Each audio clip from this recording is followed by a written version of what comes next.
Welcome back to the Self-Esteem and Confidence Mindset with me, of course, Johnny. So thank you for listening and tuning in. Today, I've got a very special guest and a very, very close friend of mine, Sue. So welcome to the show, Sue. Hello, Johnny. Thank you so much for having me on your show. I feel absolutely honoured. Thank you, thank you, thank you. Wow, it's an honour to have you as well. And I know we've been talking about it a little bit. So very, very excited. And you're going to add an awful lot of value to people listening today. So I really appreciate you coming on. So to introduce, Sue is a one-to-one mindset coach. And as I mentioned, a very close friend of mine. We met through a personal development group in Business Breakthrough, which is a group to expand your business. But I was very fortunate to meet many people like Sue amongst that. Sue is also a business owner of a business called Sugar Plum, which she can tell you a little bit about in a minute. And Sue has also had a fair amount of challenges in her life, but now she's using that to help empower people and also help them develop their own mindset as well as confidence. So that's a little bit about Sue, but I'll hand over to Sue to introduce herself a little bit more and tell you about her story. Yay, thank you so much. Great intro. Of course, Johnny's my dearest friend. He's one of my besties, one of my homies. So Johnny's right, actually. I have had a very, very stressful, challenging last couple of years. But before I get into that, let me give you a quick background to how I became a coach and how I found myself in this amazing space that is personal development. So a few years ago, I was a civil servant at central government at quite a high position. And initially, I kind of liked being a civil servant. But over time, I started to feel a lot of dissatisfaction within myself. I just wasn't happy. I'm waking up, I'm getting into Whitehall, into the office really, really early, and the days would be so long, especially if there's like a parliamentary debate or there's a vote in the House, and it's us civil servants that have to do the briefing for that particular minister. And I would find myself spending long hours essentially doing a job that I wasn't entirely pleased with. And at that time, my then teenage daughter had just reached that age of teenagehood, if you will. And so we went out on a shopping trip to try and buy her first training bra. And we could not find anything that was age appropriate for her. She didn't like anything that she saw in the shop, and I didn't like anything that was available for her. And I definitely didn't want her buying her underwear from where perhaps I would buy from. And so I thought, okay, I can go online and I can find a age-appropriate website that will have teenage underwear. And so did a quick search. The only places that we could really find were your standard shops, but again, they were all boring. So I decided to set up my own business, which is Sugar Plum, that Johnny mentioned. And yeah, it's been going really well, up and down, up and down. And initially when I started, I got overwhelmed because I fell into that trap, that whole mindset trap where I have to do everything all by myself. I'm going to wear all of the hats. And so when orders started to come in, I got overwhelmed and I just could not cope with all of the orders. And so I shut down the website, but at the same time, what was happening as I was setting up the business and growing the business, I was getting a lot of emails and requests from friends, family, and other people actually that just found me through my local business enterprise, because I got nominated for several business awards. And I found myself talking, and at that time I didn't know that what I was doing was actually coaching. I had no idea that the process of me trying to help someone and add value and get them to step out of their comfort zone the way that I had to really pursue your dreams, I didn't realize that what I was doing was coaching. And then it was a close friend of mine who was a coach, and she actually said to me that you are so good just connecting with people, getting the best out of people. You should actually become a proper coach. And I was like, so can people actually build a life, a business around coaching? Because my whole mind at that point was coaching was in the sports atmosphere, you know, sports arena. So when I heard the word coach, I automatically thought, oh, you know, your football coach or your gymnastics coach. It never really occurred to me that the act of actually adding value to someone, getting someone to find all of those hidden questions within themselves just by the act of asking really powerful questions is actually coaching. And so I went to Florida, and I became a John Maxwell coach. And just actually going through that whole process, it really ignited something that had always been inside of me, but I just didn't know it was there.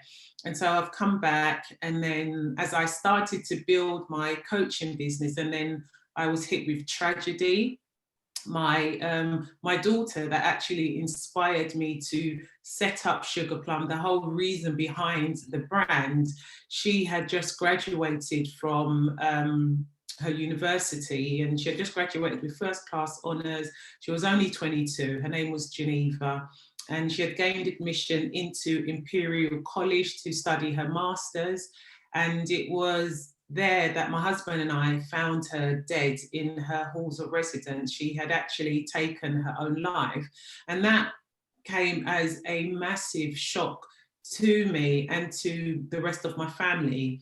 A, because Geneva never displayed any kind of mental health issues. She was always a really super confident, bubbly young girl.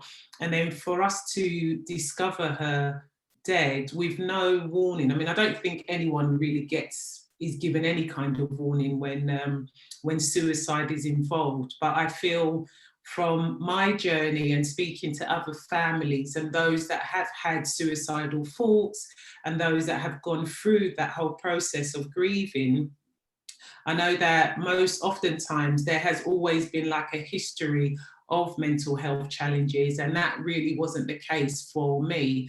And so that whole process of losing my first child, and it was really sad because she had taken her own life just 2 weeks before her actual graduation ceremony. So we couldn't even attend her graduation ceremony. So it was going through that whole process, going through an inquest, then going through the funeral. And I myself, as strong of a character and as strong of a person that I am, I myself found myself in a big, black, dark, sunken place. I was literally in an ocean of despair, drowning just from my grief and my sorrow. And in that moment, when I was in that space, I actually myself contemplated taking my own life, because I just felt I cannot wake up every day and have my house filled with all of my family members and hear the sheer heart-wrenching sorrow, that deep foreboding grief that had literally just eclipsed what was once a super happy, fun, loving home, had now suddenly just turned to this dark, desperate place. And I just felt I couldn't go through it. But in that moment, when I had those thoughts, I said to myself that, okay, this has happened. Now I've got two choices, right? I can either learn to deal with it and then become a shadow of myself and then throw away all of my dreams, all of my hopes, and not be able to see the beauty and privilege in life. Or I can fight tooth and nail to try and fix myself where I am still able to pursue all of my dreams and try and be the best mum, sister, and all of the various hats that I wear on a day-to-day basis, and become the best person that I can out of this. How can I now turn this negative into a positive? And I chose to confront all of these horrible emotions, which were all valid. You know, that's what I keep saying to myself, that what I'm feeling is completely and utterly normal. There is no time limit in grief, particularly if you're a parent that has lost a child. And so I can't say to myself, okay, I'm going to give myself X amount of weeks or X amount of months or X amount of years to feel better. If what I've got to set myself realistic goals. So if I can just get out of bed that morning, then I've done something pretty awesome. You know, if my family are around and if they see me, Sue's been able to get up and she's trying to fix herself, then that actually gives permission to those around me who has also lost Geneva, that gives them the permission to try and heal. So it was by me literally forcing myself to heal through this horrible tragedy, and then using what I have done to myself to help the clients that I serve now, because it's a fundamental truth. The longer we're alive in this world, we are going to face a lot of difficulties in our lives. The aim, of course, is to be able to look at those challenges and not let them define you in that moment. It's okay to feel how you're feeling, but you don't now have to project that whole experience into your future. You know, it's happened, let's deal with it. And I always like to say to people that, especially those that know Geneva, or those that didn't know her, I always say that she was 22, so she had 22 amazing years, and there was more to her than this incident. She's not defined by this one moment. And so when I think of it in that respect, I know that just because I've lost a child to an awful illness, I'm not defined by that one moment. You know, my life can still go on, but I have to choose to make that decision to move forward with my life. And just because bad things happen, it's not necessarily a reflection on you. But it took a long time for me to get to that point, because I had lost my own confidence as a parent and also as a coach, because I'm thinking, how can I coach someone when I couldn't even notice and coach my own child? But again, these are all the negative thoughts that fill up your mind when you are going through a really difficult, traumatic experience in your life. And one just has to say to themselves that, like I did, I would rather die trying to get up and do something positive than to stay in my current state of grief, because it's way easier to remain sad and negative. It's a lot harder to muster up all of that energy to try and fix yourself. So this is where we're at now. So yeah. Well, thank you very much for sharing that very personal story and some of those extremely valuable messages you just talked about there in terms of the mindset. And I'm always saying how much I admire you and kind of what value you give all the time to people. It's very inspirational. So yeah, obviously there's a few things I kind of picked out from there. Is obviously one of the more serious notes that obviously want to share with people is, and when it comes back to self-esteem, but obviously also to mental health, it is not obvious when someone has that lack of self-esteem or a mental health struggle. People were shocked with how little, I mean, me personally, I used to have, and there's people out there, and we're shocked of just how much little self-esteem they have. So it's not always obvious. So, you know, that's obviously an example, which a very tragic one, but thank you for sharing that one with us.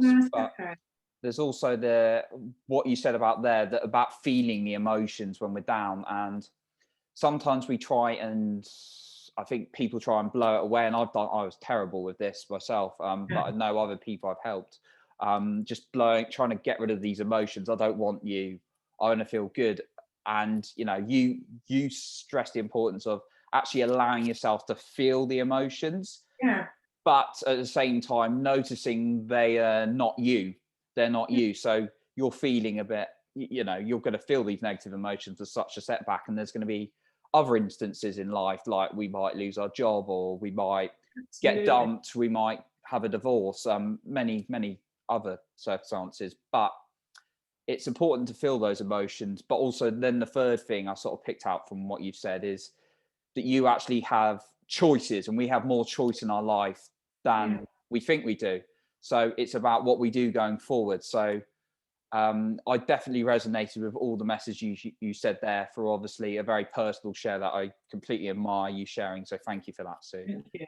It's all right. So that's thank you, very brave of you. And obviously I could see how you're now using it to empower other people, kind of using your own experience, and I guess you kind of draw out some questions and new ways of thinking from them. What are some of the maybe 2-3 main challenges you kind of come across when you're working with clients or interacting with people, would you say? I think now, especially because of what we're going through, it's obviously COVID, right? It's this whole uncertainty. And one of my clients, her whole mindset that drew her to me was the fact that it was the uncertainty.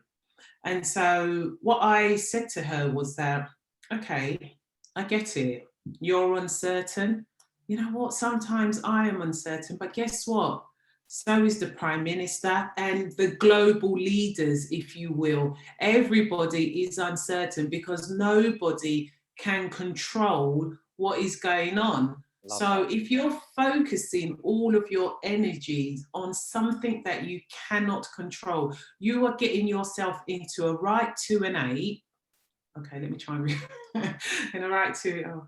You're getting yourself into a right mess, if you will, okay? You're focusing on something that you cannot control, and your energy and your mind would be better served if you focus on what you can control. What can we do today? What can you do today that will advance you forward to whatever your dreams are? If it's a job situation, if you don't know, if you're coming out of furlough, for example, and you don't know whether you're going to have a job tomorrow, there's no point beating yourself up because that decision has already been made. But in the meantime, if the decision goes for you or it goes against you, you still have absolute control over the entire situation, because you can say to yourself that this is not happening to me, this is happening for me. How can you turn this negative situation into a positive?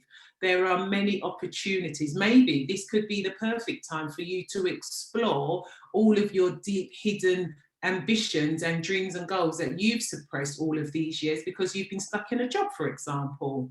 So really and truly, one of the main things that I'm dealing with is a lot of uncertainty. It's the whole idea of trying to control something that you can't control. Well, in actual fact, the one thing that you can control is your mind and how you use it.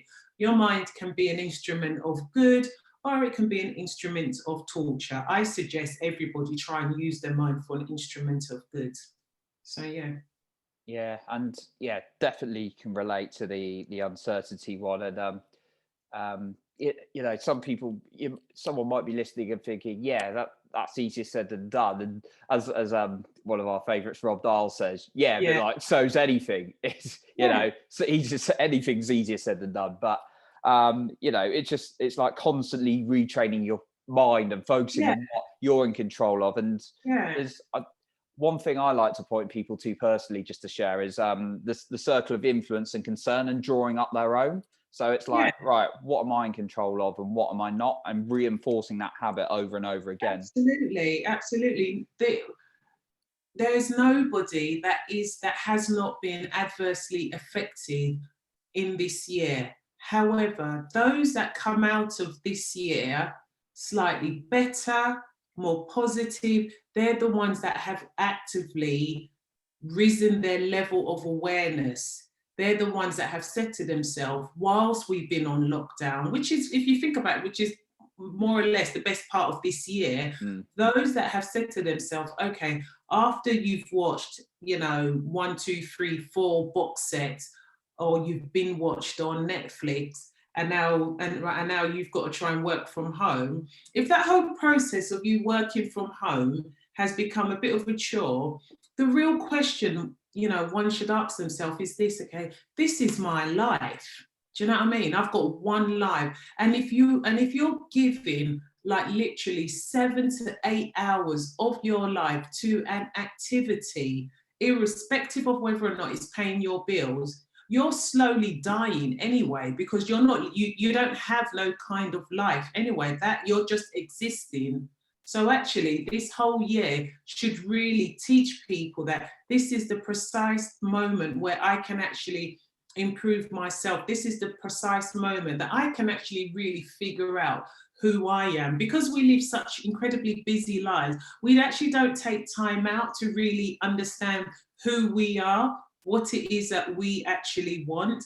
And I feel that a lot of the anxieties that people have felt during this COVID period is obviously it's to do with work, but it's also that whole aspect of being by yourself. You know, a lot of people don't actually like to spend time with themselves, and it's that whole shock factor of like, oh my gosh, you know, I'm actually by myself, when in actual fact, being by yourself is the best time for you to really discover who you are as a person, what makes you happy. Are you giving your 7 to 8 hours in the right place for the right company? You know, not everybody is destined, or not everybody wants to become an entrepreneur, but there are some people that maybe they want to have a change of career.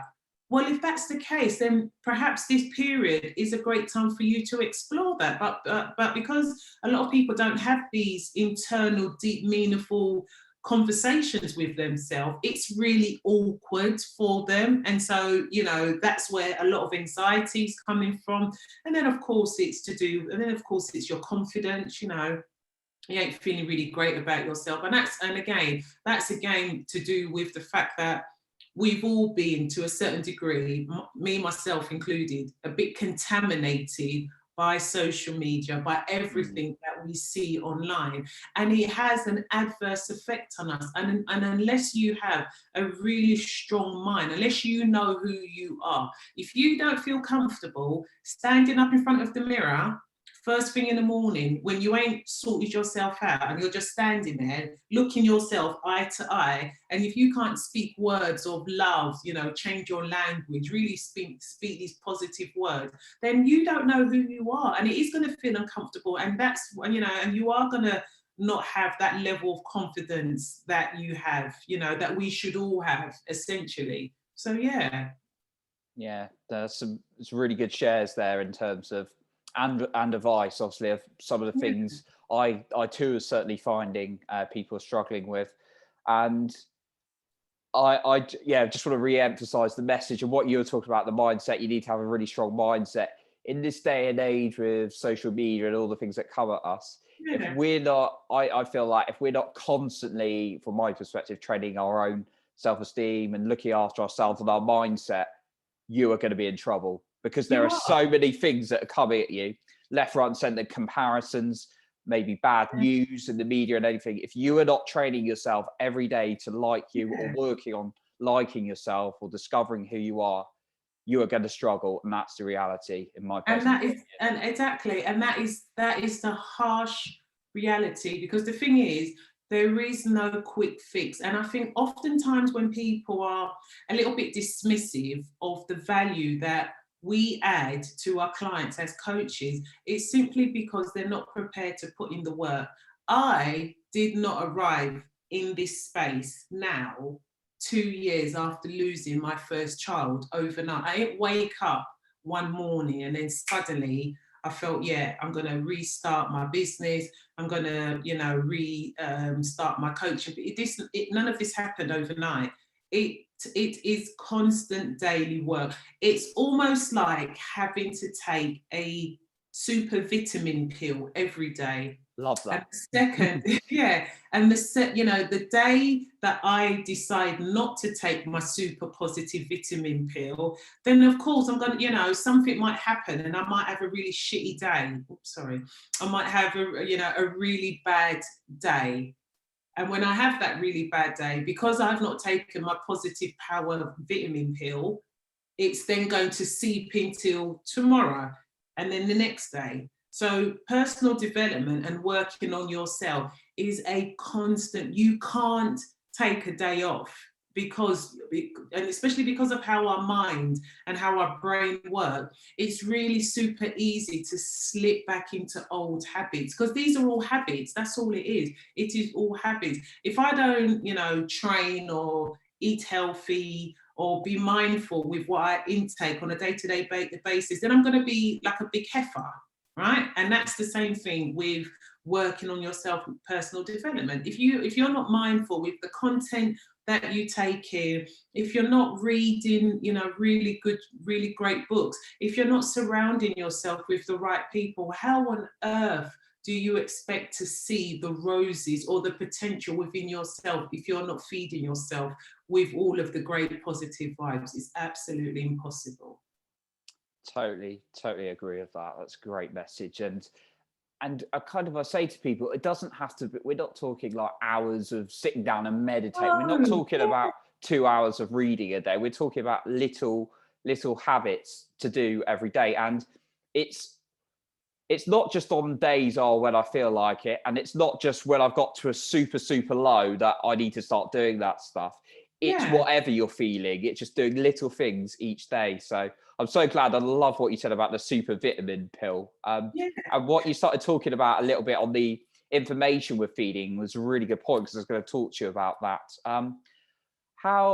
What advice do you tend to give to people around the information you take in terms of clients? For me personally, the advice that I always like to give is there's loads of free, useful content out there, okay? You are like all of us, our generation, right, are in a unique position where we don't necessarily have to go to the library anymore to have access to really great information or content. It's all out there. You can subscribe to loads of blog posts, you can listen to amazing podcasts such as yours. You can follow great accounts.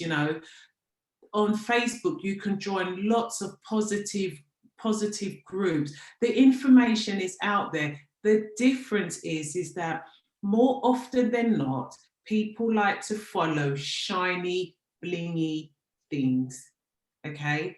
And we've all got to take personal responsibility with the books. Again, there's so many really super cheap books. Like I think there's, I believe it's an app called Blinkist. Blinkist, yeah. It's a good yeah, book, right, exactly. So, if you think about how much we spend on a day-to-day basis, right? Tally all of that up in a month.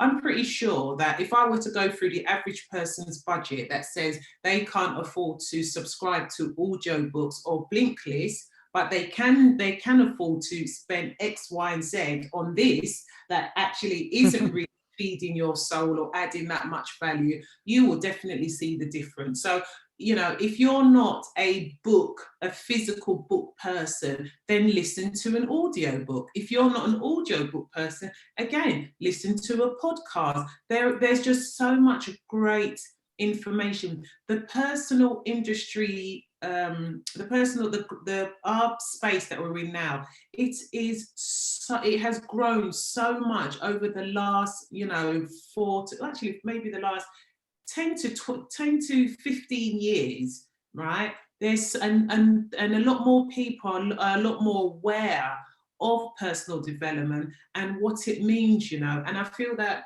when people say, oh, I don't have the time, that's not true. And so when I'm giving advice, I always say that you can just start off small, right?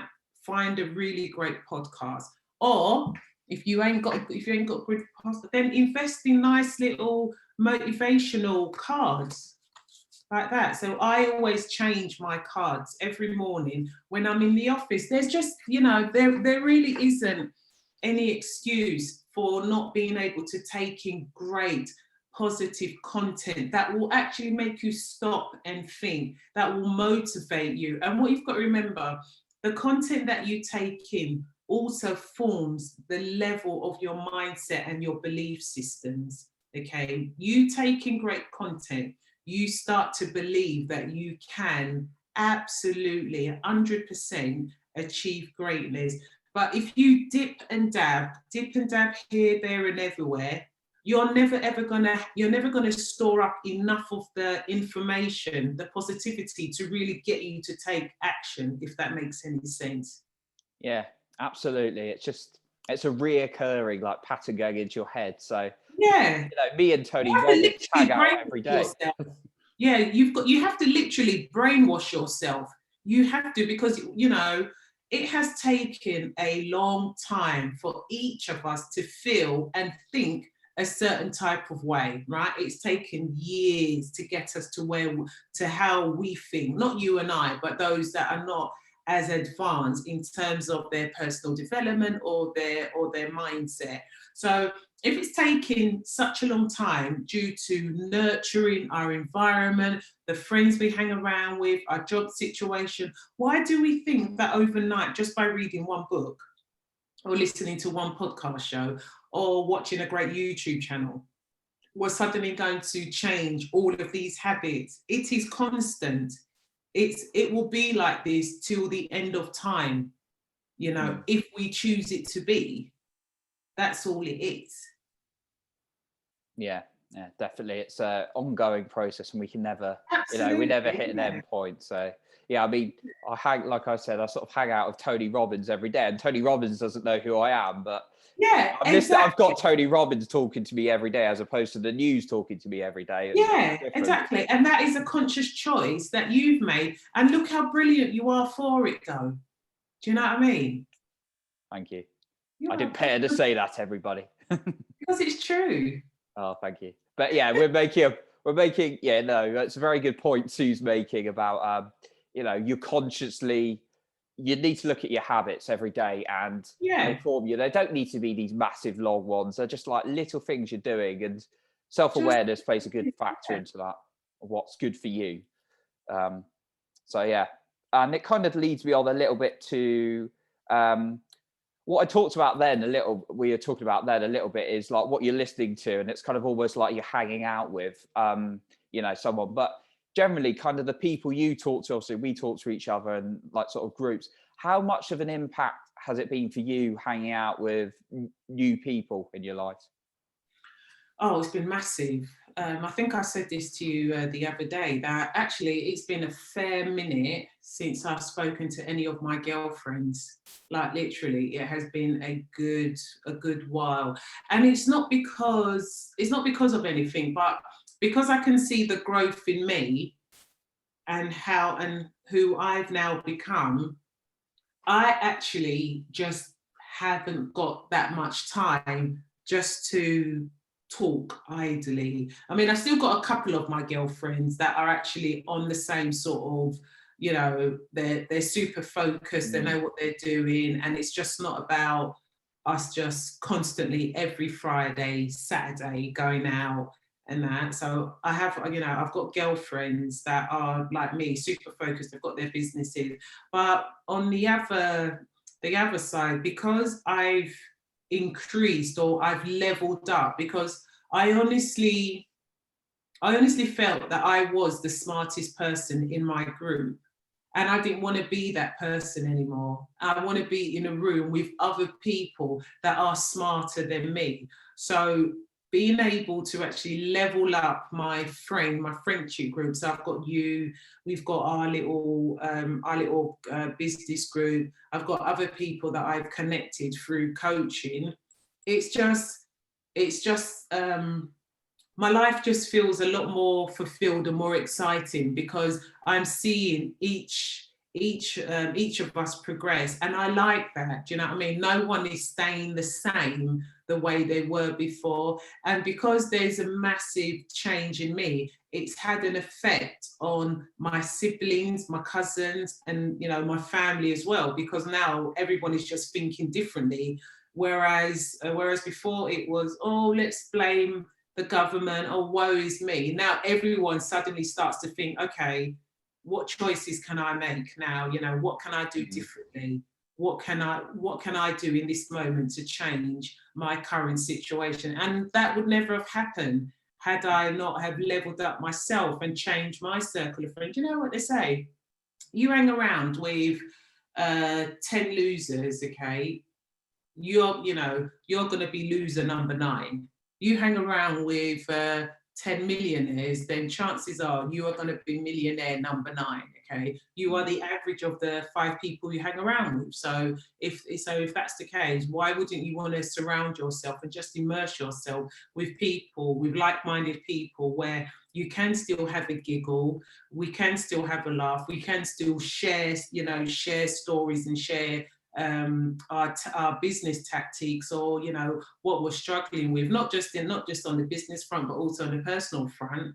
Why wouldn't you want to have that whole wholesome, rounded relationships in your life, as opposed to just doing stuff, if you will? As I said, I've still got my girlfriends that I still meet, but I know that my circle has shrunk, because I realized that I did have girls in my life that really, no matter what, they just weren't on that same level. And the ones that I've kept with me, they've always been in that level with me, and I can still have a laugh and still do all of the great things. But it's not, oh, let's just do the same thing. No one is not thinking about how can we move forward next year? What are your plans and goals, as opposed to just waking up every day and no, we don't know what we're doing. It's ridiculous. Life is too short just to, wake up and be aimless, if you will. You've got to want to strive for something, and it's got to be enjoyable.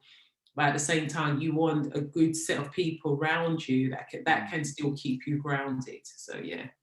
Yeah, absolutely. I suppose, like you've kind of said, you've got like those close people, some of your close people in your life, obviously. Yeah. And some people sometimes think, oh, well, I can't just cut out some people. And it's like, no, you can't just cut out some people from your life. But I suppose what you've been saying a little bit is you're focusing a lot of time and energy with people who you're going to help, but they're also going to help you as well, and on the same level. Yeah.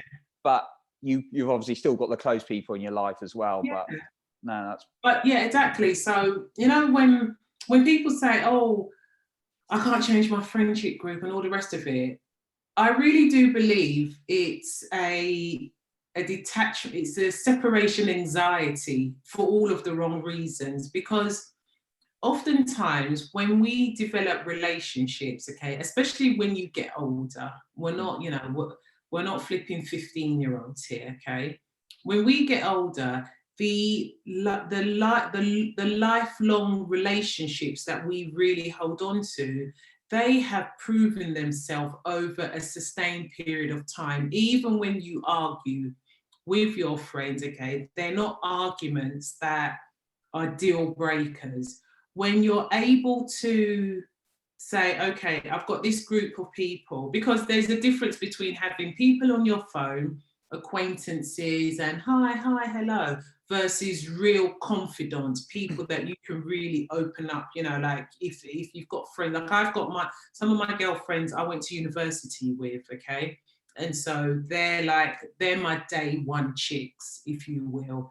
And just because I'm on a different journey in my life, it doesn't detract from the fact that they are still super, super great girls. However, I did have a section of friends that I knew good and well, that I couldn't call them if I needed any kind of like support, or if I needed to open up to them. They just weren't they didn't meet my friendship criteria, if you will. And I met them either through a mutual friend, or we just happened to know each other. But ultimately, I didn't feel like I had lost anything. I didn't miss them. So if I don't speak to you for an extended period of time and I'm not missing our interaction, then we're not really close friends. However, with my other group of friends, if I don't speak to you for an extended period of time, I miss that interaction, and vice versa. They're reaching out.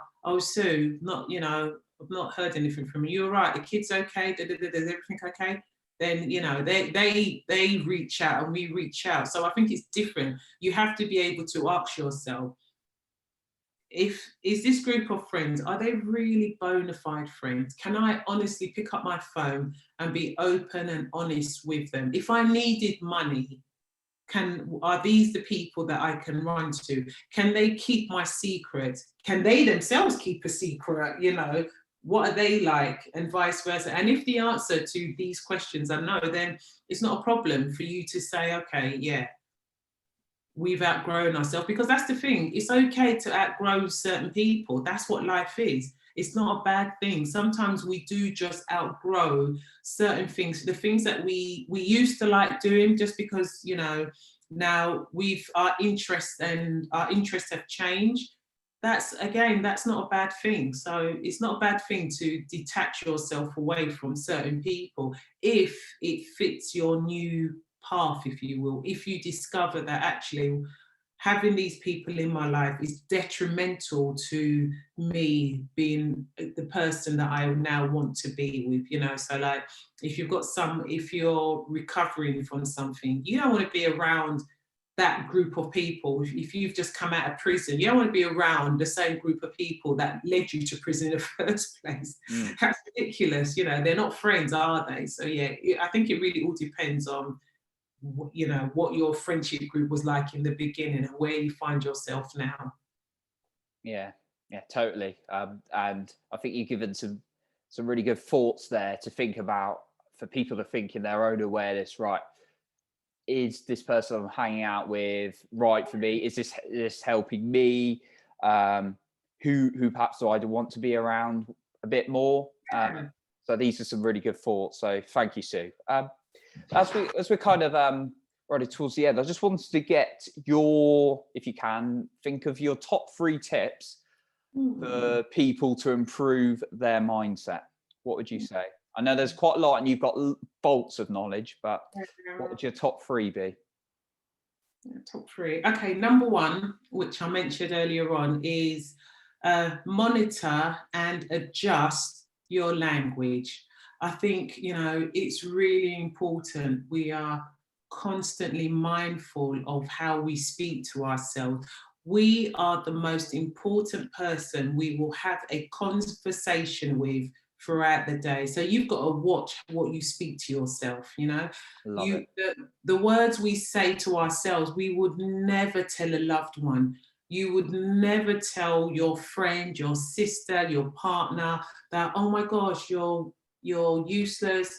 I can't believe, you know, you've done this. I'm not worthy enough. Why would you even want to try and do that? Like, seriously, stop it. This is not for you. You're punching above your weight here. But yeah, these are the sort of words that we say to ourselves.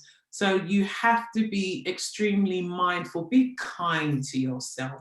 You know, we are all we've got. Like, literally, this is it. You know, you are all you've got. I am all I've got. So why would I tear myself down? How can you cultivate any kind of positivity if you're constantly tearing the one person that needs it the most, i.e. you? So monitor and adjust your language towards yourself. Be kind to yourself. You spend an awful lot of time with yourself, so you know that's always, I'm always saying as well, you spend an awful lot of time with you, so it's probably quite a good idea to get on with yourself. Yeah. But we don't think like that, so that's a great point to remind people. Thank you for that one. And number 2, I would say focus on what you can control. Okay, the past is the past, let it go. And I say that from my experience with losing Geneva. Look, I can't ever bring her back. And if crying had such power as it does when you're actually crying, if it could resurrect her, then she'd be stood here next to me. I can't control what's happened. I can't go back in the past. There is absolutely no point for anybody. And I'm not saying, you know, my story of grief doesn't have to be anybody else's story. But what is really important is that when you are faced with any kind of challenges, is not to beat yourself up. It's happened. It's in the past. You can grow and learn from it. What you can control is your present. And whatever you're going through, you do not have to project that circumstance, that experience into your future. It's in the past for a reason. Leave it there. I mean, feel how you want to feel, have your moment, but don't stay in the moment for too long. Come back, manage your emotions, and come back to the present and do whatever it takes for you to advance yourself forward. Little steps, one day at a time. That's all I'm asking for. Little steps, one day at a time. So yeah. Brilliant. Love that step in terms of focusing on what you can control rather than you can't. That's another great one. And then the third one, which I think is what we touched on earlier on, is, well, actually, it goes back to monitoring your language, but also it's daily affirmations. The reason why people don't think affirmations work is because they don't do them often. They feel uncomfortable. If you want your affirmations to work, stand in the mirror first thing in the morning and look at yourself eye to eye.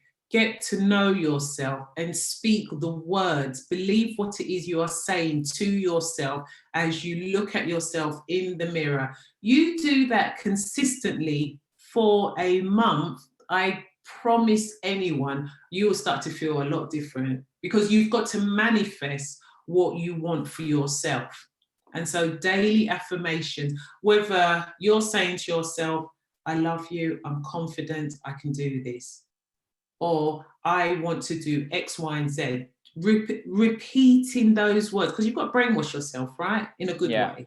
So if you're doing this on a day-to-day basis for a month, you will start to feel better about yourself. And that is how you get to then fix your mindset. And that's how you move from a fixed mindset over to a growth mindset.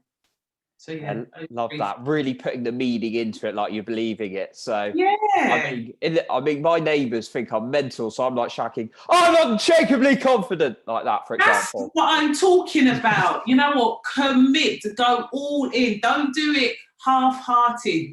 Believe what you're saying. Do it, because again, as we've said, this is your life. And it's incumbent upon you to do whatever you can to enrich your life, to improve your life. Whatever success means to you, you owe it to yourself to at least try. Try. Do something, for crying out loud. You know what I mean? So, yeah. Yeah, love that advice. The walls are shaking. There we go. No, it's brilliant advice with the putting meanings behind it, not just saying the words. Absolutely. Yeah. So some really, really insightful points today, Sue, and I really value your time for coming on. So thank you so much. No, thank you for having me. Of course. So just so we can find you, what is the best place to find you that you want to share? I know you've got your podcast and you've got your pages. So yeah. So you can find me on Instagram at SG Consultancy. My podcast, the Mindset Transformation Podcast, and you can find me on LinkedIn, Sue Guerrieri. I know you're going to actually, I'm sure Johnny's going to leave all of the links. Just about to say that, yes. Yeah, because I want to start doing the phonetic alphabet, trying to spell my long Italian name. But yeah, so Instagram, SG Consultancy, LinkedIn, Sue Guerrieri, Facebook, Meet Sue Guerrieri. But Johnny will leave all of the information. Oh, and of course the podcast, which is the Mindset Transformation Podcast Show. Of course. Yeah, we'll be definitely leaving it in the description for you to find Sue, because you've got so much valuable information and such an inspirational person to follow. So I'll of course be leaving that. So so thank you very much once again, Sue, for being on today and providing so much good insight. And we'll talk again shortly. Thank you, Sue. Absolutely. Thank you so much for having me on your show. Love you.